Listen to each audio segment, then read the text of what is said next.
di podcast kita hari ini. Saya Evita Sihombing dan teman saya Tesalonika Tarigan. Di sini kita akan membahas suatu topik yang sangat penting loh, yaitu kepemimpinan dan kerja sama tim.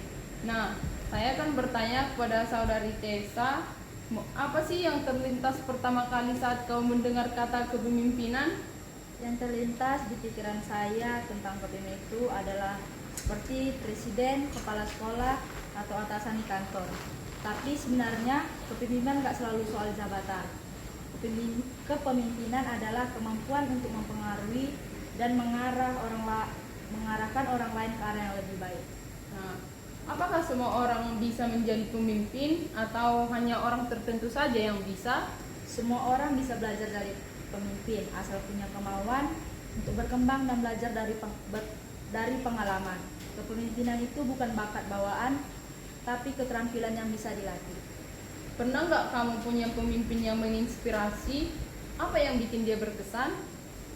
Saya pernah punya pemimpin yang terinspirasi, pernah. Yang membuat saya berkesan itu karena dia memiliki kepemimpinan yang baik, jelas dan berkomitmen. Nah guys, kita akan membahas topik yang akan lebih penting. Mari kita saksikan. Apa hubungan antara kepemimpinan dan kerja sama tim? Hubungan antara kepemimpinan dan kerja sama tim itu sangat erat. Pemimpin adalah orang yang mengarahkan dan menyatukan tim agar bisa bekerja sama dengan baik. Tanpa kepemimpinan yang jelas, tim bingung, kehilangan arah, bahkan saling menyalahkan. Nah, menurut kamu seperti apa pemimpin yang bisa membangun kerja sama tim yang baik? Menurut saya, pemimpin yang baik itu mau mendengar, adil, dan memberi kepercayaan ke setiap anggota timnya. Dia bukan cuma menyuruh-nyuruh, tapi juga ikut turun tangan. Jadi contoh dan ngerti kondisi tiap anggota tim. Apakah kerja sama tim bisa tercipta tanpa seorang pemimpin? Bisa saja, tapi hasilnya sering kurang maksimal. Pemimpin itu seperti pengarah lalu lintas. Tanpa dia, semua bisa jalan, tapi bisa juga tabrakan. Pemimpin membantu menyatukan visi dan membuat semua orang tahu perannya. Apa tantangan paling umum dalam kerja sama tim? Biasanya itu soal komunikasi, ego masing-masing anggota dan merasa tidak percaya. Kadang ada anggota yang merasa lebih hebat atau malas berkontribusi. Disinilah peran pemimpin penting untuk menjaga semangat tim tetap kompak. Bagaimana pemimpin bisa mengatasi konflik yang terjadi dalam suatu tim? Pemimpin bisa mengatasi konflik dalam tim itu dengan jadi penengah yang adil. Pemimpin harus mendengar kedua sisi, bersikap netral, dan mencari solusi terbaik, bukan menyalahkan.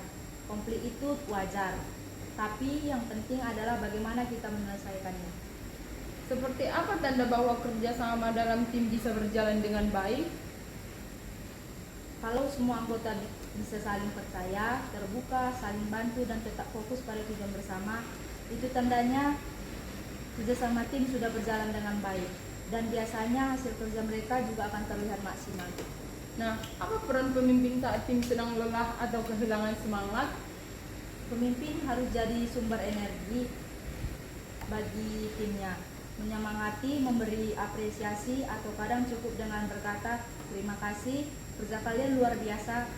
Hal kecil seperti itu bisa mengangkat semangat satu tim. Enggak, seorang pelajar jadi pemimpin lewat kerja sama tim? Seorang pelajar bisa jadi pemimpin lewat kerjasama itu bisa. Justru kepemimpinan paling banyak terbentuk dari pengalaman di tim.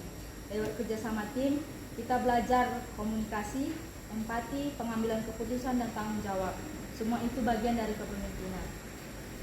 Nah guys, itu dia obrolan singkat kita tentang kepemimpinan dan kerja sama tim.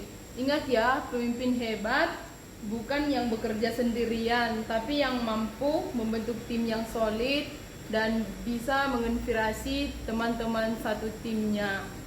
Terima kasih sudah mendengarkan podcast kita hari ini. Terima kasih, bye-bye.